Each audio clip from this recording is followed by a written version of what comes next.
bonjour à tous et bonjour à vous, Manuel Bompard, Bonjour. député La France Insoumise des Bouches-du-Rhône. On va commencer à parler pouvoir d'achat. Depuis hier, le SMIC est revalorisé, certaines prestations sociales, le point d'indice des fonctionnaires. Vous, avec votre groupe de La France Insoumise, vous souhaitiez plus, mais est-ce que déjà c'est quand même une bonne nouvelle pour les Français ? Forcément, tout ce qui est à prendre est à prendre. Néanmoins, on est face à une situation qui est une situation assez dramatique, notamment du point de vue de l'inflation, qui va atteindre sans doute 7-8%. On ne connaît pas encore les chiffres à la fin de l'année. Et ce que propose le gouvernement aujourd'hui, ça ne permet pas du tout de faire face à cette situation.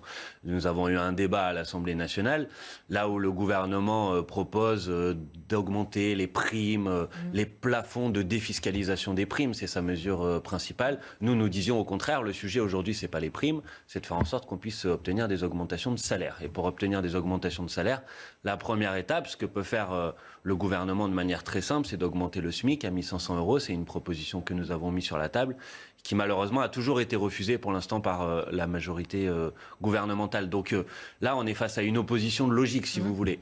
Et la logique qui consiste à dire on va distribuer des primes, de notre point de vue, c'est une logique qui ne permet pas de faire face à cette situation. Et donc là, nous avons un désaccord qui est un désaccord majeur.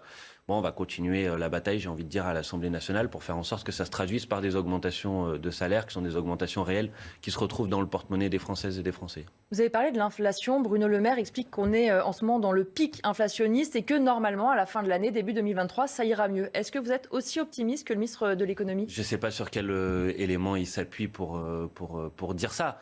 Mais qu'on soit en haut du pic ou juste au début du pic, à la limite, ne change pas le problème. Le problème, c'est qu'à la fin, les prix vont augmenter de 7%, de 8%, et qu'en face, vous avez un gouvernement qui propose des revalorisations de 3%, de 3,5%, de 4%.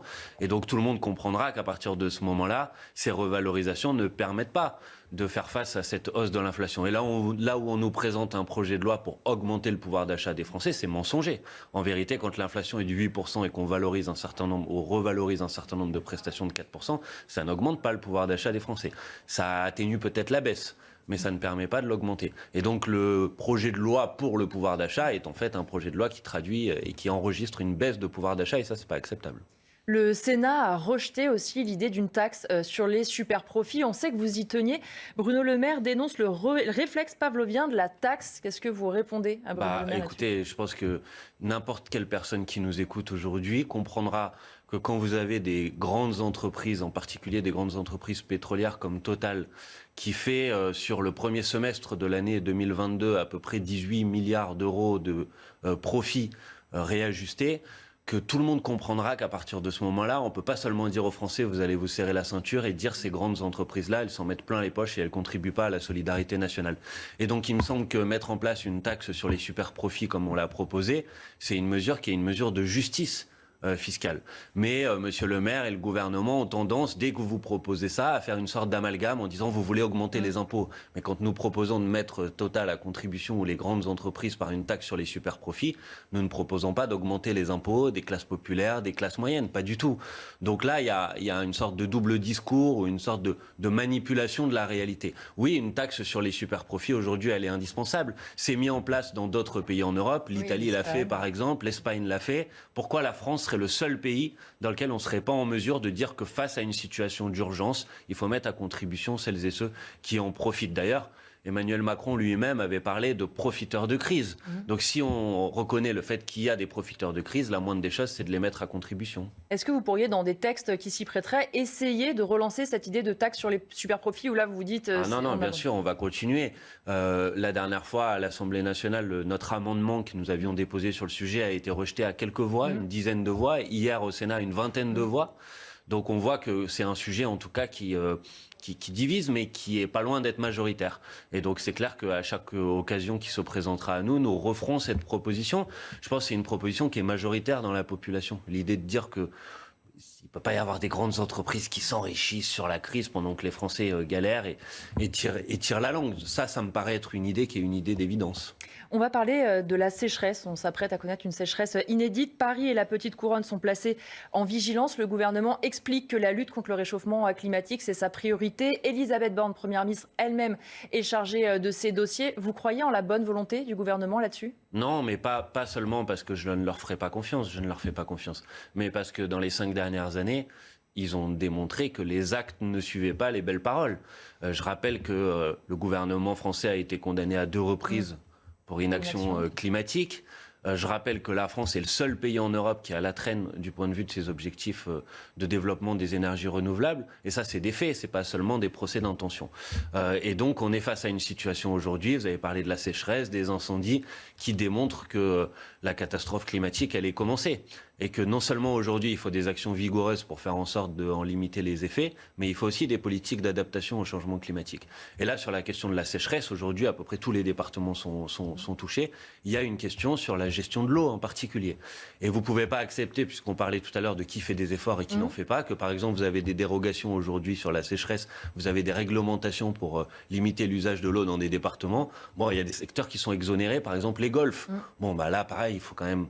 Enfin, soit tout le monde fait des efforts, soit il n'y a qu'une partie de la population qui fait des efforts. Mais c'est une décision de classe qui n'est pas compréhensible par les Françaises et les Français. Donc il faut une gestion de l'eau, il faut un plan de gestion des sécheresses. C'est un sujet avec Jean-Luc Mélenchon que nous avons porté de longue haleine pendant la campagne présidentielle. C'était la réalité et la démonstration que nous avions raison de porter ce sujet. Aujourd'hui, il faut des actions vigoureuses pour rationaliser la gestion de l'eau et faire en sorte que les usages qui sont indispensables à la vie, pouvoir boire, pouvoir se laver, passent devant les usages qui, eux, sont moins importants ou qui permettent juste de satisfaire le plaisir de quelques-uns. Je voudrais qu'on revienne sur la tribune de Michel Onfray qui cible notamment votre groupe parlementaire. Il dénonce un antisionisme chez une partie de la gauche. Il explique que ce serait selon lui le 3e temps de l'antisémitisme. Qu'est-ce que vous répondez à Michel Onfray précisément là-dessus ? D'abord, j'ai trouvé sa tribune extrêmement choquante puisqu'il évoque 3 temps de l'antisémitisme. Il oublie juste une petite période de l'histoire qui s'appelle la Shoah, qui me semble que du point de vue de l'antisémitisme, me paraît être un élément qu'on ne peut pas écarter comme ça. Donc d'abord, c'est d'un point de vue historique, j'ai trouvé sa tribune complètement, excusez-moi de vous le dire, à côté de la plaque.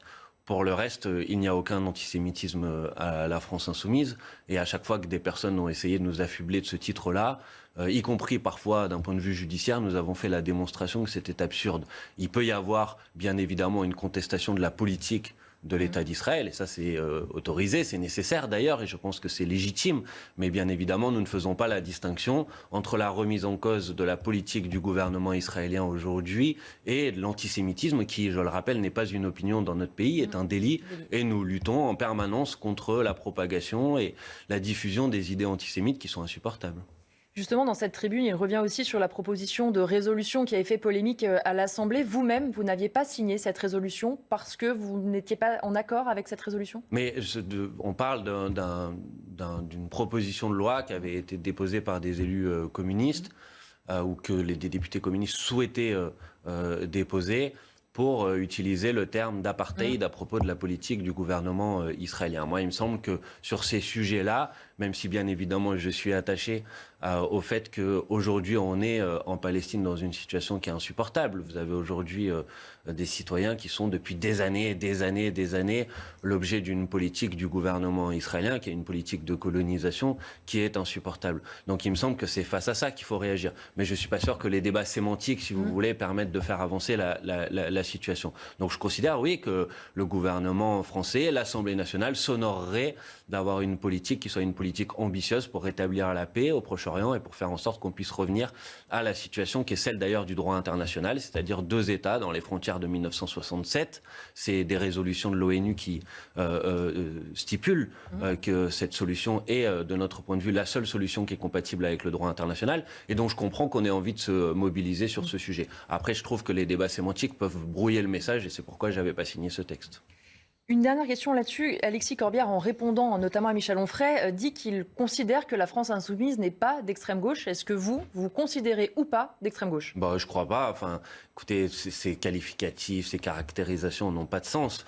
La réalité, c'est est-ce que le programme, les solutions politiques que nous proposons sont des solutions extrêmes ou extrémistes ? Je ne crois pas. Quand on propose d'augmenter le SMIC à 1 500 €, ça me paraît raisonnable. Quand on propose d'introduire, on en parlait tout à l'heure, une taxe sur les super profits pour mettre à contribution les profiteurs de crise, ça me paraît pas être des idées extrémistes. Vous l'avez dit vous-même, ce sont des idées qui sont mises en place dans un certain nombre d'autres pays européens. Donc ces mots, ces qualificatifs qui visent à disqualifier notre programme politique en le qualifiant d'extrémiste sont des mots dans lesquels je ne peux pas me retrouver. Aujourd'hui, le programme de la France Insoumise, c'est un programme qui défend la réponse à l'urgence climatique, le partage de la richesse, la 6e République. Ce ne sont pas des idées extrêmes. D'ailleurs, à chaque fois que nous interrogeons les Françaises et les Français sur nos propositions, elles sont largement majoritaires dans la population. Gérald Darmanin a ordonné l'expulsion de l'imam Hassan Iquioussen en raison, selon lui, d'un discours haineux envers le peuple juif. Qu'est-ce que vous pensez de cette décision du ministre de l'Intérieur ? Écoutez, moi j'ai lu avec attention une tribune qui a été, un communiqué qui a été publié par la Ligue des droits de l'homme, que j'ai trouvé intéressante, qui interroge sur la réalité de cette décision. De deux choses l'une, soit cet imam a tenu des propos qui sont antisémites, homophobes, et je le rappelle, je le disais tout à l'heure, ce ne sont pas des opinions acceptables dans notre pays, ce sont des délits. Et dans ce cas-là, la solution, elle doit être judiciaire. Si de tels propos ont été tenus, il doit être poursuivi devant la justice, et ces questions-là doivent être traitées. Aujourd'hui, ce n'est pas le cas. Et donc, à partir de ce moment-là, il n'y a pas de procédure judiciaire. Cette personne, on ne lui reproche aujourd'hui, en tout cas, aucun délit. Il n'est sous l'effet d'aucune condamnation. Et à partir de ce moment-là, ça ne peut pas être laissé dans un état de droit à l'arbitraire du ministre de l'Intérieur qui décide que tel propos est acceptable ou que tel propos n'est pas acceptable. On est dans un état de droit, il y a des principes. Un des principes, c'est la justice. Si cette personne a fait des choses qui sont contraires aux lois de la République, elle doit être traduite devant la justice. Si ce n'est pas le cas, elle ne doit pas être traduite devant les lois de la justice. Point. Parce que sinon, on accepte que c'est l'arbitraire, le fait du prince, le ministre de l'Intérieur qui décide que telle personne n'a pas sa place sur le territoire national et telle personne a sa place. Bien sûr, cette personne a eu des propos avec lesquels je suis en profond désaccord, c'est une évidence. Mais il faut être vigilant au principe de l'état de droit. Parce que si vous acceptez que c'est l'arbitraire du ministre de l'Intérieur, demain, ça sera une personne qui a critiqué la politique d'Emmanuel Macron. On considérera qu'il n'a pas sa place sur le territoire national. Bref, c'est pas acceptable. Donc il faut revenir dans les principes de l'état de droit. Et les principes de l'état de droit, c'est la justice. Donc si cette personne a fait des choses qui sont contraires aux lois de la République, elle doit être traduite devant la justice. Mais en tout cas, elle ne peut pas être expulsée comme ça sur l'arbitraire de la décision du ministre de l'Intérieur. C'est aussi l'avis de votre collègue David Guiraud qui va un peu plus loin en expliquant, en parlant de Gérald Darmanin, qu'il serait, je cite, visiblement frustré de ne pas exister médiatiquement lorsque l'on parle de pouvoir d'achat et qui souhaiterait donc saturer les ondes médiatiques avec un discours sécuritaire et répressif. Est-ce que c'est un coup de com' de Gérald Darmanin selon vous ? C'est pas la première fois. Je rappelle que M. Darmanin, il y a quelques jours, a indiqué sur Twitter qu'une personne allait être expulsée, alors que finalement, on s'est rendu compte que ce n'était pas l'auteur du délit dont il était question. Il faut faire un petit peu attention, c'est pas un jeu, la justice. Les principes de l'état de droit, de la République, on joue pas avec comme ça pour faire le buzz sur Twitter, ça peut pas fonctionner comme ça. Donc nous sommes attachés aux principes de la République. Et les principes de la République, c'est qu'une personne, quand elle fait des choses qui sont contraires à la loi, il y a quelque chose pour la gérer, c'est la justice. Il y a l'indépendance de la justice, c'est pas le pouvoir exécutif qui décide à la place du pouvoir judiciaire. Et donc, il faut revenir dans les règles de l'état de droit. Et oui, la bataille politique, elle justifie pas de faire n'importe quoi pour exister médiatiquement. Et clairement, M. Darmanin est aujourd'hui engagé dans une démarche qui est une démarche pas acceptable du point de vue du respect de l'état de droit. Justement, Gérald Darmanin qui durcit aussi le ton sur l'immigration, il explique même qu'il ne faut pas laisser ce sujet à l'extrême droite et à la vindicte des réseaux sociaux. Dit-il, comment vous voyez ce coup de barre encore plus à droite du ministre de l'Intérieur ? Mais qu'on puisse parler de l'immigration, bien évidemment, on peut en parler. Mais la question, c'est pour y apporter quelle réponse et quelle solution. Nous disons depuis maintenant plusieurs mois, plusieurs années, que premièrement, on ne part pas de son pays par plaisir. Et donc, si on veut poser la question de savoir comment on réduit le fait que des gens soient obligés aujourd'hui de quitter leur pays, on commence à s'attaquer aux causes de cette immigration. Et les causes de l'immigration, c'est la guerre. Les causes de l'immigration, c'est la misère économique, c'est le changement climatique. Et sur ces sujets-là, aujourd'hui, il faut des réponses qui sont beaucoup plus ambitieuses que les réponses qu'apporte aujourd'hui notre pays. Donc si c'est pour discuter de ça, pourquoi pas ? Si c'est pour faire en permanence du buzz sur les réseaux sociaux, je ne trouve pas que ça améliore, à mon avis, d'aucune manière les difficultés auxquelles peuvent être confrontés les Françaises et les Français, y compris parfois confrontés à des problèmes liés à l'immigration. Donc voilà, j'aspire à un débat qui soit un débat serein, raisonnable et un débat qui apporte des solutions, pas un débat qui fait de la communication comme le fait le ministre de l'Intérieur. Merci Manuel Bompard, député La France Insoumise des Bouches-du-Rhône.